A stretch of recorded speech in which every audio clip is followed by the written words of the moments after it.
Hey folks, David Stewart here. Post-project depression. This is something that's not specifically, say, storycraft, but it does have a lot to do with writing and really being creative in any field. Post-project depression is something that is real and it happens to a lot of people. It happens to writers probably more than other, fields, but that has to do with the nature of how writing a book actually works. Post-project depression is something that a lot of people suffer with when they've completed something that is very large and very all-encompassing, like writing a book, completing a graphic novel, finishing an album, so it can affect lots of different artists. The difference between, say, writers and maybe, a visual artist is that it's unlikely that you're spending 6 months to multiple years to complete a single painting. It's more likely if you would feel this if you were doing a larger project like a graphic novel where you had to create art over many long days or long weeks. And so the post-project depression happens when you complete the book, you complete the project, you complete the album, and you finish all of the processes that go into finally shipping that and being done with it. Because what you're left with is a bit of a void. When you bend all of your will, you bend your energy, you bend your time and your thoughts into completing a project, what happens is when that project is finished, it's like an essential part of your being has been taken away. You're missing that thing which gave you purpose every day, which drove a lot of your actions. And particularly when I write a book, because I tend to write in a very focused manner where I'm writing lots of words every day for a limited amount of time, when I actually complete that drafting process, I could fall into a little bit of depression because you stop feeling creative because you've completed this thing that you focused on. And releasing your mind from that, sometimes new ideas don't come right away. Sometimes you get to your usual time where you work and you're kind of left with wondering what you should do. And that's a really common thing. I've had it happen to me on multiple projects. When I finished Water of Awakening, I had this feeling like, what do I do now? When I put out my last album, I avoided that. And the way that I avoided that, and so here's some tips for how to avoid this, is make sure that you have the next thing lined up on some level. A lot of times people complete a project and they haven't thought about new books that they want to write. They haven't thought about new stories. They haven't thought about the next thing they want to write or even a vacation they want to take. They complete the project and then they're just at an end. They're at an end point to their creative endeavor and you feel like almost an emptiness, a void from that. So when I finished or when I finally put out Memories Adrift, here's what the CD looks like. You can actually listen to this at zoolonline.com if you want, and you can buy physicals on Amazon. I recommend the Amazon physicals. They're really pretty good and they will come to you in a timely manner. So when I finally put this out, I released it on Halloween. And the next day was November 1st, and if you can actually go back and look at videos from that time, I began the planning and process for a novel I was going to write. And so the idea of National Novel Writing Month, which is November, is that you're going to write a book or you're just going to write a significant amount of words, 50,000 words in November. And so I made some content on that. I said I'm going to do quite a bit better than that. I'm going to write an entire book. So I planned the book, and my original idea was I'm going to write and publish a book in 30 days. Now, since then, I've actually done that. I did that with Crown of Sight, and I did that with, sort of with Voices of the Void. I really wanted to just have that exist for fans before I went about the publishing process. So I kind of suspended the publishing process, but all the materials are done. Like I could publish it today if I wanted to. But the project actually grew over that time, and so I ended up with about a 5-week drafting process, and then I took a few weeks off for Christmas and came back and revised and published the thing. So it was really good for me to, as soon as that project was completed and it was out of my hands, and it was done, it was out in the world, was to immediately begin the next project. So I began the planning and the execution of the next book, and really turned into 3 books.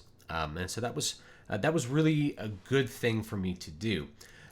If you are a writer and you're writing books, sometimes when you finish the project, you have to do the next things, which are in some cases a lot less fulfilling than actually writing the book, which is like marketing it, making content for it, writing blog posts, doing all of the processes that are kind of menial and less fun than sitting down and creating something new. But it's good to have those things in mind that you're going to do that next. And it's also really good to probably within the next couple days after you complete it, next few weeks, to be able to begin your next project, and not wait around for that, because otherwise you're going to fall into this lull where you get very depressed. And big artists have had this happen. Big writers have had this happen. People who've made video games.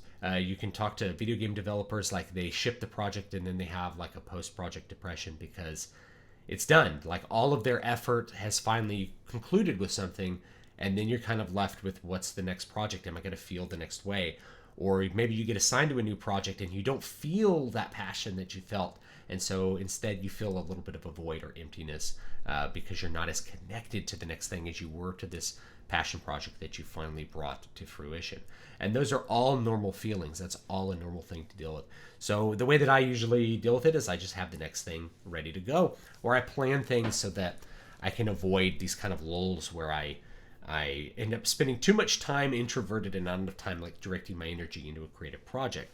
So Crown of Sight, which you can get, it's 99 cents. It's a 99-cent 2-hour read. I completed this. I think I published it on the 22nd, which was like my guitar's birthday and mom's birthday and stuff. And my daughter was born 3 days later. So I knew that my daughter was coming. And I knew I would need to, obviously I would need to focus on caring for an infant, and to obviously helping my wife, who will have just given birth at that time. So I made sure that this came out basically right before that, so that I wouldn't have time to think about all this stuff. I'd be focused on the next creative thing, which is there's a new human being in our family. So the timing for Crown of Sight was really, really good. It really worked out very, very well for me. Then, after a couple weeks of my daughter existing, and I was kind of falling into a rhythm and figuring out how to care for 2 children rather than 1, I got a creative itch again, and I got back into the process, and I wrote Voices of the Void.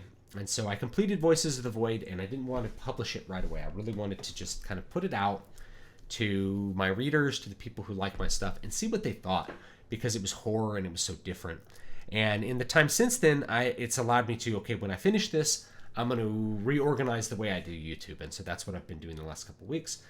Had like a family crisis interfere with that. But basically, I haven't really had a lot of time to get like depressed or feel empty that this last book that I wrote is complete and I don't have another project right in front of me. In fact, I actually already started the next book that I'm writing. And I have other books that I actually have to finish and revise to hopefully come out this year. So I have a whole lot of stuff in front of me, but I know that it's really hard to compare like having passion for something that you're revising and doing technical work on compared to the passion of the drafting process. So I've done this long enough that I'm experienced with that, but I know if you keep yourself busy, you're not going to feel quite as like, you're not going to feel the blues as much about the fact that you don't have this intense creative passion for something at all moments of the year. It's just not realistic to expect to feel completely subsumed and inspired by your work at all times. There's a lot of technical stuff that goes into being creative. Same thing with music. When you complete a song, you finish recording it, what do you do next? Well, it's good to be working on multiple songs so that when you finish with that one, you can be thinking about how you're going to record the next one, and always be having something that you can do in your practice session every single day is a real help.